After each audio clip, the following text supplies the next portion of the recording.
사람은 누구나 이 복받기 원하는 마음을 가졌습니다. 그러나 이 복받을 행동을 하는 것에 있어서는 사람들이 미루거나 아니면 무관심하거나 그냥 그렇게 막연하게 바라보는 것을 보면 사실은 씨를 뿌리지 않고 열매를 거두려는 이 욕심을 가진 것과 다를 바가 없는 것을 우리가 알게 됩니다. 오늘 성경 본문에 보면 사실은 이삭에게 복을 주시는 하나님께서는 항상 그 앞에 내 아비 아브라함에게 주셨던 복을 주시겠다 이렇게 말씀을 하는 것을 우리가 봅니다. 근데 사실 이 이삭은 이 흉년이 드니까 자기 아버지 아브라함처럼 곧바로 하나님 앞에 나아가 예배를 드리는 것이 아니라 아브라함과 같이 애굽으로 내려갈 이 생각을 선택하는 것을 우리가 보게 되는 것입니다. 사실은 우리가 처음에 이 환경의 영향을 우리가 신앙생활 가운데 받습니다.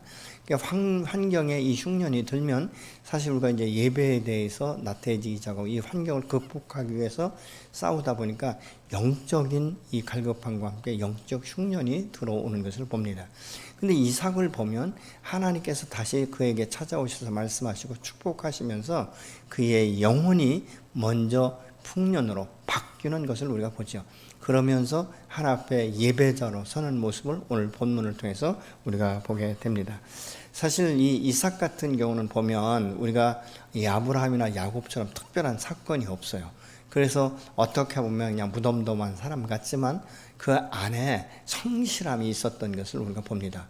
이 계속적으로 이 블레셋 사람들이 이 그랄에서 이 이삭을 삶을 막고 이 셈의 그 근원을 자꾸 막지만 그가 그것 때문에 포기하지 아니하고 오히려 그럼에도 불구하고 또 다시 미래를 향하여 소망을 품고 나가면서 다른 셈을 발견하게 되는 것들을 오늘 본문을 통해서 알 수 있게 됩니다.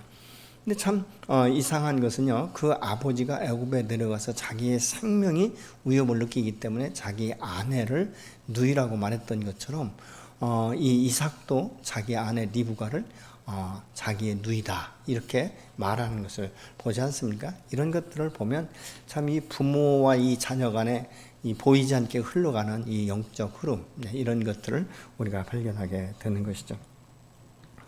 사실 약속의 땅에 흉년이 들면 먼저 하나님 앞에 예배를 드리면서 하나님 앞에 질문해야 되죠. 하나님, 이때 내가 어떻게 해야 됩니까? 이렇게 질문을 해야 되는데 이삭도 보면 그런 질문을 하지 않습니다. 근데 어떻게 보면요, 이삭은 아버지로부터 받은 유업이 참 많았어요. 그렇기 때문에 자기의 식솔들을 거느리면서 이 흉년의 때에 우리가 어떻게 이것을 유지해야 될까, 아마 이것 때문에 많은 마음 가운데 고민이 생겼고 갈등이 느꼈을 거예요. 근데 현실적으로 보면 이 흉년의 때를 피해서 애굽으로 내려가면 좀 나을 것 같다는 이 생각, 이것으로 인해서 애굽을 선택하게 되는데, 사람은요 선택은 자유롭지만 그 결과에 대해서는 본인이 책임져야 될 것을 우리가 알게 되는 것입니다. 이 룻기에 보면 나의 하나님은 왕이시다 이런 의미를 가진 엘레멜렉이 이 베들레헴, 이 떡집이라고 말하고 있는 이곳에서 이 흉년을 잠시 피하기 위해서 하나님의 해주에 영혼이 들지 못하는 이 모압 지경으로 이렇게 이주하는 것을 보죠. 아마 어쩌면 이 엘레멜렉이나 뭐 아브라함이나 이 이삭이나 잠시 피난 갔다가 이것이 흉년이 끝나면 다시 올라오겠다는 생각으로 내려갔을 것이에요. 근데 엘리멜렉 같은 경우는 다시 오지 못하고 그 땅에서 죽는 이 결과를 가져오게 되는 것을 우리가 룻기를 통해서 볼 수 있게 되는 것이죠.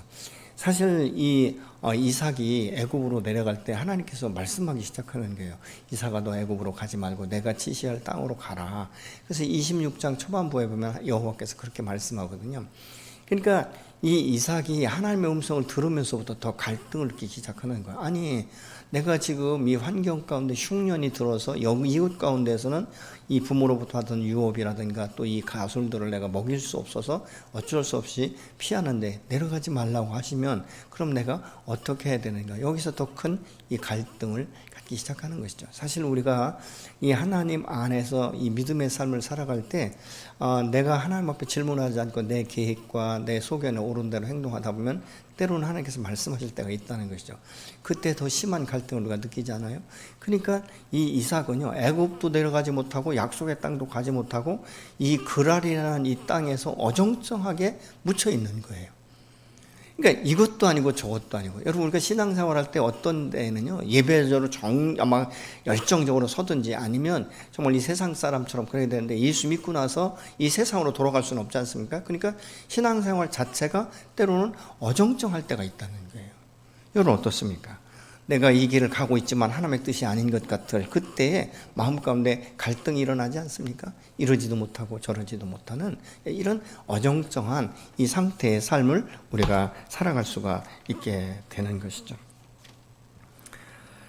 사실 그래서 많은 사람들이 하나님의 약속보다는 이 현실적인 이 문제에 더 많이 집중하게 되고 더 많은 관심을 갖게 되기 때문에 결국은 하나님의 전에서 점점 멀어지면서 세상으로 바뀌면서 이 나름대로 그 마음 가운데 늘 항상 생각하는 것은 내가 이 환경이 지나가면, 이 어려움이 극복되면 다시 예배적으로 서겠다는 이런 결단을 하게 되는데요. 우리의 마음이 무너지기 시작하고 마음의 성벽이 무너지고 예배가 자꾸 이렇게 이탈되고 해해지기 시작하다 보면 사실은 하나님도 가까운 것 같지만 먼 당신으로 이렇게 변화되는 것들을 우리가 보게 되는 것이죠. 여호와의 말씀을 들은 그 이삭이 더 큰 고민에 빠지게 되지 않습니까? 자신이 계획한 땅으로 마땅히 가야 되는데 가지도 못하고, 그러니까 더 큰 고민과 갈등 가운데 빠져 있다는 것입니다. 사실 우리가 이 하나님의 뜻을 따른다는 것은 결코 쉽진 않아요. 그리고 지금 이 코로나라는 이 특별한 이 환경 가운데 있기 때문에 또 이것이 이제 뭐 전염병이다 이렇게 되다 보니까 굉장히 이런 그 부분에 있어서 어려움을 겪는 것은 사실입니다.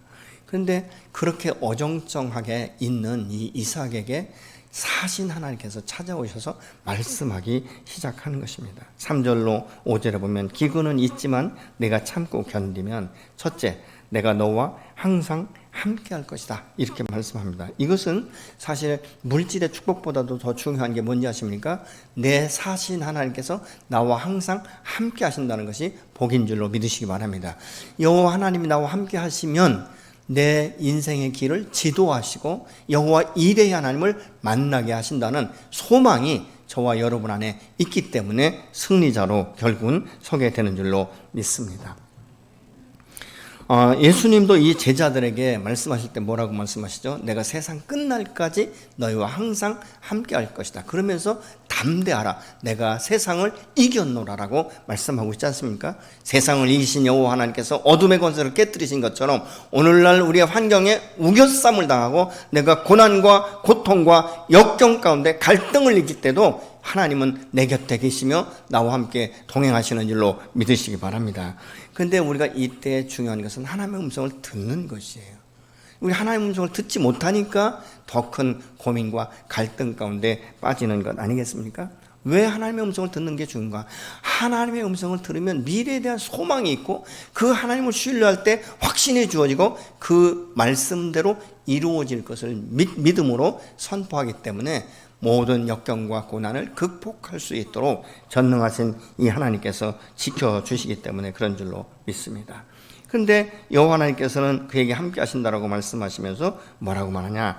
약속의 땅을 너와 내 자손에게 주리라 이렇게 말씀하고 있는 것이죠. 세 번째는 내 자손을 하늘의 별과 같이 번성하게 할 것이고 네 번째로는 내 자손으로 말미암아 천하 만민이 복을 받게 될 것이다. 여러분 사실 이 흉년의 때 지금 애굽으로 내려가다가 어정쩡하게 그랄에 머물러 있는 이 이삭에게 이 말씀을 하시는 것은 여러분 누가 생각을 합니까? 이삭의 아버지 아브라함에게 언약하셨던 말씀을 지금 이삭에게 대를 이어서 말씀하고 있는 것이죠. 내 아비의 믿음의 삶의 행적을 바라봐라. 그리고 내가 내 아비에게 언약했던 것을 내 대에 이룰 것만 아니라 너의 자손에게까지도 이것이 흘러가게 될 것이다 라고 지금 다시 한번 분명히 말씀하고 있는 것이죠. 다시 말하면 너와 내 집이 너의 자손들이 축복의 통로가 될 것이다 이렇게 지금 말씀하고 있는 것입니다. 사실 아브라함도 믿음의 이 언약 안에서 바르게 서며 믿음의 씨를 받기 위해서는 25년간 많은 실패와 실수를 거듭하면서 이제는 이 하나님의 때가 되어서 100세의 이 이삭 아들을 낳지 않습니까? 그러면서 하나님의 언약 백성답게 그가 사는 것을 우리가 봅니다. 믿음의 사람이 믿음의 사람답게 살기 위해서 또 복을 누릴 수 있는 것은 내 안에 있는 이 옛사람의 정서, 과거의 세계관, 이 가치관들을 계속적으로 하나하나 깨뜨려내면서 이 겉사람이 후패하고 속사람이 새로워질 수 있도록 내 안에서 역사하시는 성령을 따라서 살아가는 것, 성령을 따라 살아갈 때 내 안에서 생수강이 넘쳐나는 이런 역사가 일어나게 될 줄로 믿습니다. 그러니까 이 12절에 보니까 이삭이 그 땅의 농사에서 그 해에 100배나 얻었다라고 말씀하고 있지 않습니까? 이 100배를 얻음으로 해서 이삭은 여호와 하나님께서 나와 함께 하시면서 나를 축복하신다는 것을 경험하기 시작한 거예요. 그러면서 이제 이 짐승들과 이 모든 것들이 창대케 되면서 거부가 되었다라고 말하고 있죠. 여러분, 믿음의 사람이 거부가 되면 바로 세상 사람들은 시기와 질투, 왜? 경쟁사이기 때문에, 나이볼 의식을 느끼기 때문에 그렇습니다. 오늘날도 여러분 같은 사무실에서 같이 근무하다가도 누구 하나가 먼저 승진하면 이 경쟁 구도가 확실히 그 안에서 나타나기 시작하면서 얼마나 이 많은 시기와 질투를 받게 되는지 모르지 않습니까? 근데 오늘 본문에 보면 이 흉년이 끝나지 않았는데 그랄이라는 이 땅 가운데 여호와께서 말씀하시더니 그 해에 이삭이 이 씨앗을 심었는데 100배로 거두었다는 것이죠. 여러분, 이 흉년의 때에는요, 이 씨앗을 심어도 잘 나지도 않아요. 이 곡식이 잘 자라지도 않는다 그 말입니다. 그럼에도 불구하고 여호와 하나님께서 그에게 복을 주시니까 100배로 거두는 이 놀라운 형통한 복을 받게 되지 않겠습니까? 여러분, 하나님의 복의 근원이신 것을 우리는 늘 그래서 기억해야 되는 것이죠. 인간의 이 힘과 노력으로 모든 것이 다 되는 줄로 생각하고 열심히 일하고 모이기에 힘썼지만 나중에 보면 별반 남들과 다른 것이 없다면 여러분, 이런 삶은 무엇입니까? 수고의 삶이 허망되게 날아가는 결과를 가져오지 않습니까? 내가 이것을 모으기 위해서 얼마나 안간힘을 썼는데 나중에 인생의 막장에 가보면 별로 남은 것도 없고, 그렇다고 해서 자녀들이 뭐 잘된 것도 없고, 또 물질을 많이 모으긴 했지만 내가 자유롭게 한 번도 써본 적도 없고, 그렇다면 그 인생은 행복한 인생이라고 우리가 말할 수 있겠는가? 그러나 하나님이 함께 하시면 씨를 뿌린 것이 100배로 거두게 되고 양과 소가 이 떼를 이루면서 노복이 심히 많았다, 이렇게 지금 말씀하고 있지 않습니까?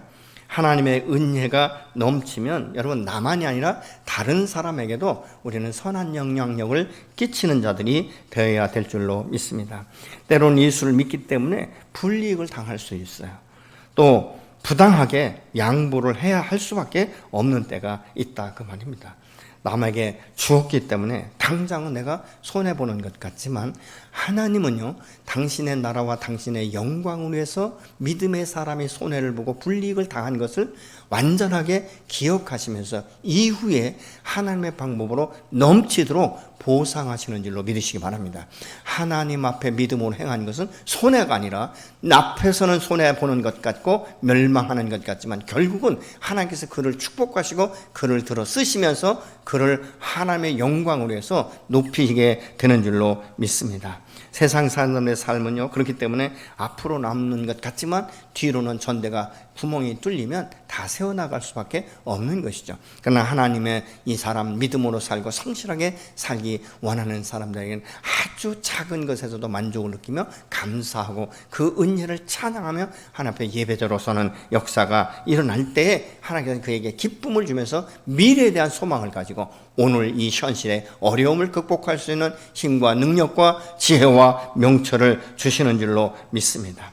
이삭은 인간적으로 볼 땐 굉장히 유약한 사람처럼 보이지만 이 흉년의 때에 100배로 거두니까 그럴 사람들이 시기와 질투가 이 발동이 되면서 이제는 그랄 왕이 이제 그 블레셋 이 왕이 떠나라고 이렇게 말하지 않습니까? 땅을 내어놓고 가라는 거예요. 그러니까 이 목축업을 하는 사람이나 아니면 우리가 이 세상 가운데 살아갈 때 아무리 물질이 많아도요, 물이 없으면 말라 죽을 수밖에 없는 거예요.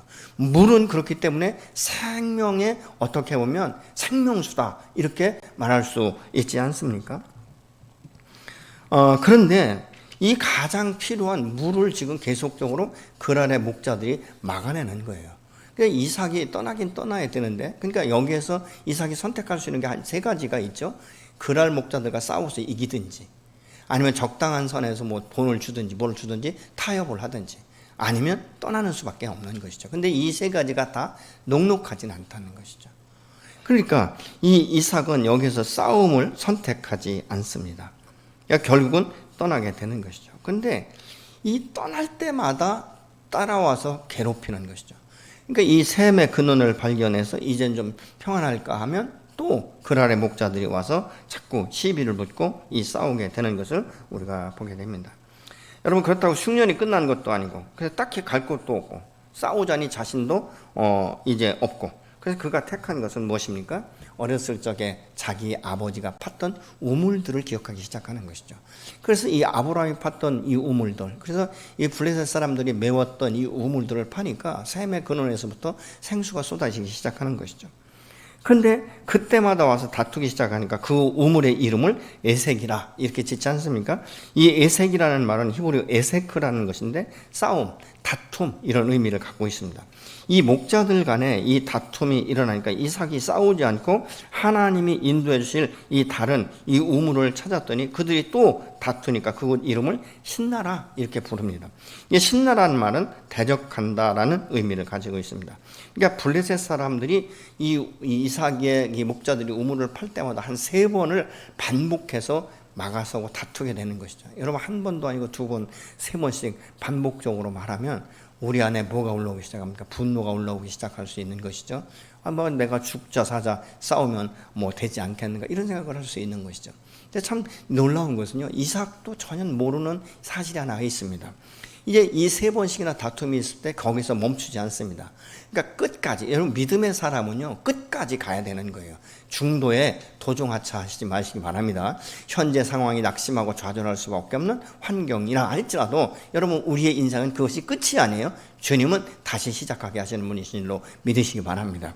그래서 이 요셉이 이제 다른 땅에 가서 느호봇이라고 이제 그걸 이름을 졌는데요. 여기서 오니까 그날 목자들이 와서 싸움을 걸지 않는 거예요.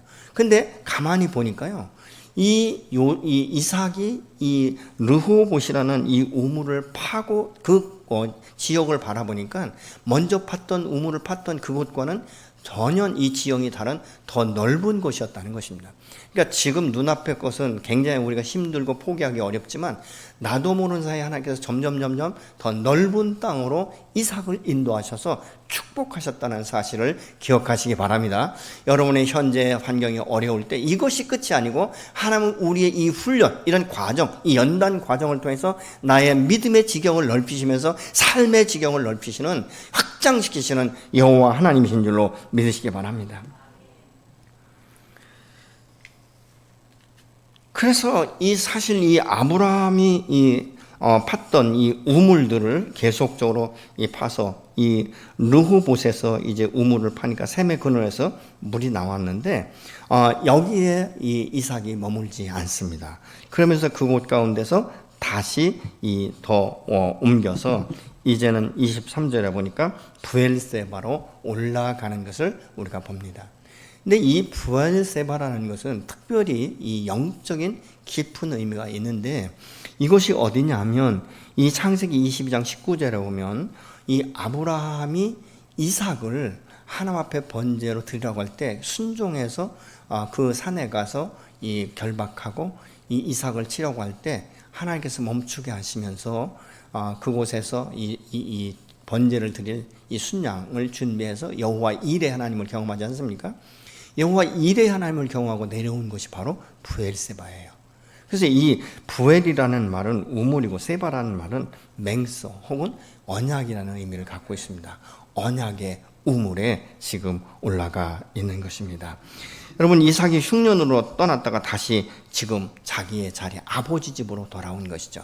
마치 누가복음 15장에 보면 이 둘째 아들이 집을 나갔다가 결국은 자기 아버지 집으로 기억하면서 돌아오지 않습니까? 아버지 집에 돌아왔을 때 그의 신분과 권위가 회복되면서 그의 삶 가운데 안정감을 누리는 것을 우리가 볼지요. 여러분, 약속의 땅, 이 아버지의 집. 그래서 우리가 예수 믿고 거듭난 사람들이 아버지의 집 안에 있다는 것이 큰 축복이며 은혜인 줄로 믿으시기 바랍니다. 우리는 세상 가운데는 이제 섞여서 살 수 없는 이 존재라는 것을 우리가 꼭 기억하셔야 될 줄로 믿습니다. 그래서 이 복인의 삶은요, 무엇과 연관되어야 되냐? 예배자로 연관이 되어야 됩니다. 이삭이 부엘세바로 돌아오니까 여호와께 찾아오셔서 그에게 말씀하기 시작하죠. 24절을 같이 보시겠습니다. 그 밤에 여호와께서 그에게 나타나 이르시되 나는 네 하나님 내 아버지 아브라함의 하나님이니 두려워하지 말라. 내 종 아브라함을 위하여 내가 너와 함께 있어 내게 복을 줘 내 자손이 번성하게 하리라 하신지라. 여러분, 우리가 힘들 때 조심해야 될 것은 하나님의 음성을 듣지 못하기 때문에 이 늘 함께 하시면서 돌보시는 하나님의 음성을 듣지 못하고 느끼지를 못하는 거예요. 그래서 불안해하고 두려워한다는 것을 이제 여호와께서 알고 계신 것이죠. 눈에 보이는 이 불이익보다 하나님을 신뢰하는 믿음으로 의지할 때 하나님이 책임지시고 그 문제를 해결하시면서 더 큰 은혜를 경험하게 하시는 줄로 믿습니다. 두려움에 있었던 이 이삭에게 여호와 하나님께서 찾아오셔서 첫 번째로 뭐라고 말하죠? 두려워하지 마라. 왜요? 내가 너와 함께 한다라고 지금 말씀하고 있지 않습니까? 누구를 위해서? 아브라함을 위해. 내가 아브라함에게 약속했던 것처럼 너에게 언약 백성으로서 너에게 언약을 내가 이루고 성취할 것에 대해서 말씀하고 있지 않습니까? 하나님이 축복하시면요, 정말 믿음의 사람은 망할 수가 없는 거예요. 두려움에 빠져 있는 이 이삭에게 함께 하신다는 이 말씀만도 감사한데 계속적으로 주시는 말씀은 복을 주시겠다, 이렇게 지금 말씀하고 있지 않습니까? 현재 여러분의 삶이 힘이 드십니까? 하나님을 믿음으로 바라보시면서 주님 앞에 나가 머물고 그의 음성을 듣기를 청하시면 하나님께서 반드시 여러분의 귀를 열어주시고 눈을 열어주셔서 하나님의 음성을 듣게 하시고 그 말씀이 소망이 되고 그 말씀이 믿음이 되어서 우리의 영적인 회복이 먼저 일어나게 될 줄로 믿으시기 바랍니다. 하나님 이삭이 계속해서 말씀하시기를 네 자손이 번성하게 할 것이다라고 다시 재확신을 시켜주고 계시지 않습니까? 믿음의 삶을 사는 하나님의 사람이 이 받는 복은요, 자신만이 아니에요. 다음 세대로 흘러가야 되는 것입니다. 여러분, 이 부모님들에게 제가 여러분에게 질문합니다. 여러분의 믿음의 유업을 자손들에게 물려줄 수 있는 것이 무엇이라고 생각하십니까?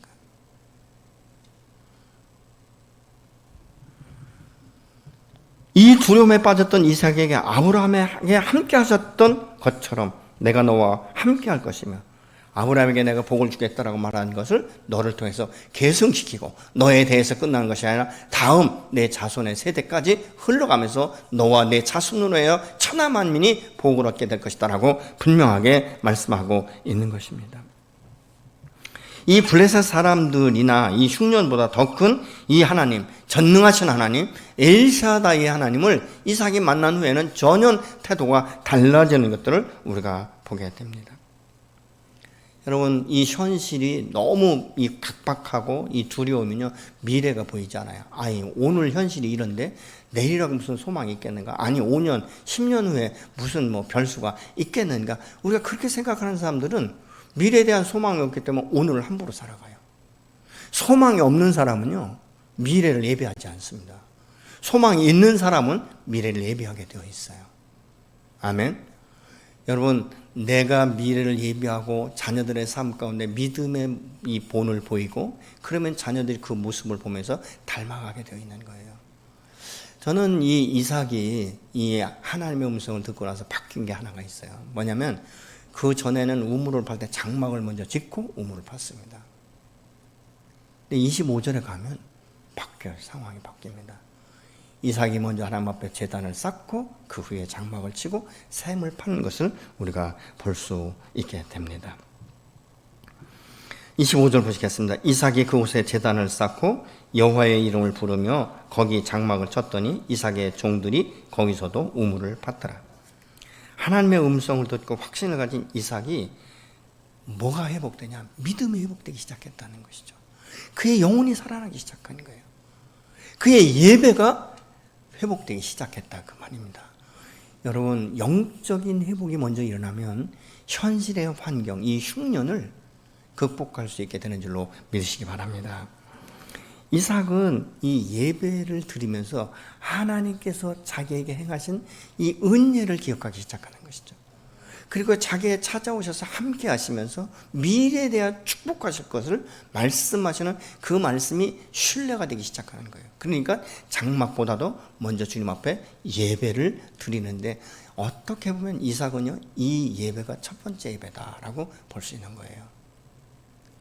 여러분, 예배 안에 임하시는 여호와, 사신 여호와, 여러분, 예배를 통해서 내게 임하시면서 그동안 과거에 내가 받았던 은혜를 우리가 기억하기 시작하면요, 감사와 찬양을 드릴 수밖에 없는 거예요. 여러분, 예배 중에 임하시는 그 여호와를 만나시면서 그 말씀을 통해서 미래, 이 여호와 이레의 하나님이 나와 함께 하시면서 반드시 언약을 성취하실 것을 믿으시는 저와 여러분과 여러분의 가정이 되시기를 예수님으로 축복합니다. 여호와의 이름을 불렀더라, 이 말은 이 이삭이 공적 예배를 드렸다라는 의미를 가지고 있는 것입니다.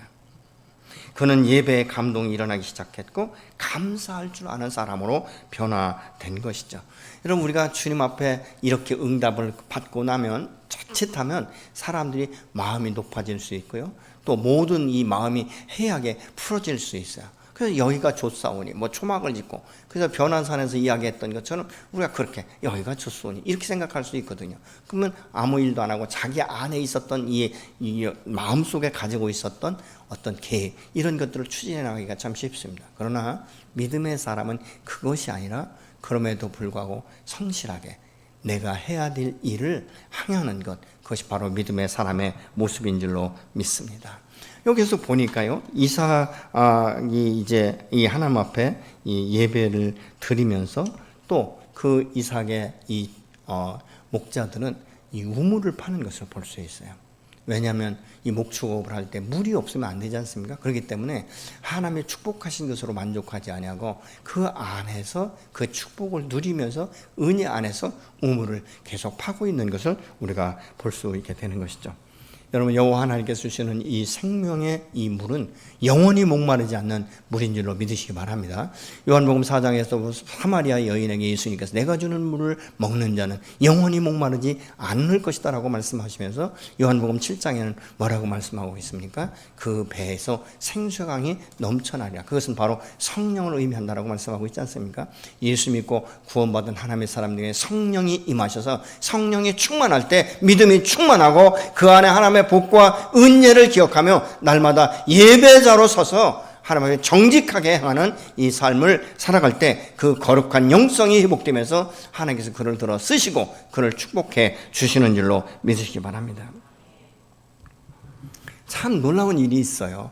이삭이 예배가 회복되면서 하나님 앞에 예배를 섰는데요, 이삭을 자기 땅에서 내쫓았던 이 아비멜렉이 찾아와서 화친을 요구합니다. 27절 28절의 말씀입니다. 이삭이 그들에게 이르되 너희가 나를 미워하여 나에게 너희를 떠나게 하였거늘 어찌하여 내게 왔느냐. 그들이 이르되 여호와께서 너와 함께 계심을 우리가 분명히 보았으므로 우리의 사이 곧 우리와 너 사이에 맹세하여 너와 계약을 맺으리라 말하였노라. 사실은요, 이 아비멜렉의 전 세대가 아브라함과 맹세를 했었어요. 그런데 이 이삭이 잘 되니까 이때 당시에 아비멜렉은 이삭을 자기 땅에서 추방시켜 버리잖아요. 그리고 그 목자들이 계속 와서 이 삶을 방해하는데, 그래서 이 땅이 없고 우물이 없으면 망해야 되는데 이삭은 갈수록 흥하는 거예요. 여기에서 이 불신자였던 이 블레셋 사람 아비멜렉의 마음 가운데 두려움이 오기 시작하는 거예요. 아, 내가 잘못됐구나. 하나님이 이 백성과 함께 하신다면, 하나님이 역사하시면 우리가 멸망할 수도 있겠구나 하는 이 두려움이 오니까 먼저 찾아와서 화친을 요구할 때 이삭이 딱 한마디 던지잖아요. 왜? 우리 보고 나가래며. 너희 목자들이 우리 목자들이 우물을 팔 때마다 다 막고 너희 것이라고 그렇게 방해하더니 어쩐 일이냐. 그때 이 아비멜렉의 말을 들어보십시오. 우리가 너희의 삶을 바라볼 때 너희 하나님은 살아계시며 전능하신 하나님이신 것을 우리가 보았다라고 말하고 있어요. 여러분, 보이지 않는 하나님을 어떻게 볼 수 있습니까? 이삭과 그 이스라엘 백성들의 삶을 통해서 전능하신 하나님이 살아계시며 저들의 보호자가 되시며 저들을 축복하시고 붙들고 계시다는 사실을 알기 때문에 그런 것 아니겠습니까? 바로 이 복이 저와 여러분 안에 오늘날 있어지기를 예수로 축복합니다. 여러분의 삶을 축복하시는 하나님이 밖으로 드러나서 여러분의 배에서 성령이 충만해서 날마다 생수량이 넘쳐서 이웃에게 흘러가고 선한 영향력을 끼치면서 예수 믿는 사람들은 하나님과 함께 동행하시면서 축복하시며 다음 세대 미래까지 축복하신다는 사실을 그들이 알면 여러분을 어떻게 흔들 수가 있겠습니까? 세상은요, 시기하고 질투로 가득 찬 세상인 것을 우리가 볼 수 있지 않습니까? 여러분, 믿음의 이 사람들이 경험하는 이것은 바로 무엇입니까? 하나님이 나와 함께 하시며 승리케 하시는 것을 드러낼 수 있게 되는 것이죠. 저는 여러분의 삶 가운데 오늘 또 하나님이 개입하셔서 우리의 잃어버린 예배가 회복되어지면서 이제는 예배를 드릴 때마다 어느 곳에 있든지 열정적으로 사신 하나님이 전능하신 여호와 앞에 예배자로 서서 그 은혜에 감사하면서 나가는 주의 임재를 경험하는 여러분의 삶이 되시기를 예수님으로 축복합니다. 현재의 환난이나 역경으로 인해서 미래가 불투명하다고 해서 좌절하거나 낙심하지 마시고 하나님 앞에 먼저 예배자로 서서 지금까지 인도하신 하나님의 은혜에 감사하면서 하나님을 찬양할 때 이삭에게 말씀하신 하나님의 음성을 듣고 미래에 대한 소망을 가지고 다시 일어나서 믿음을 선포하는 여러분이 되시기를 예수님으로 축원합니다. 같이 기도하시겠습니다. 나는 정말 주님 앞에 신령과 진정으로 예배드리는 자였는가? 내 삶의 흉년의 때가 아닌가? 만약 흉년의 때에서 여러분들이 날마다 그 마음 가운데 두려움이 있고 염려가 있고 낙심과 좌절이 온다면 먼저 내 영혼이 소송될 수 있도록 예배의 자리에 나와서 주님을 바라보시며 그의 음성을 듣고 위로받으시고 다시 한번 미래의 언약의 말씀을 신뢰함으로 승리하는 여러분과 여러분의 가정과 자녀들이 되시기를 예수님을 축복하면서 함께 기도하시겠습니다.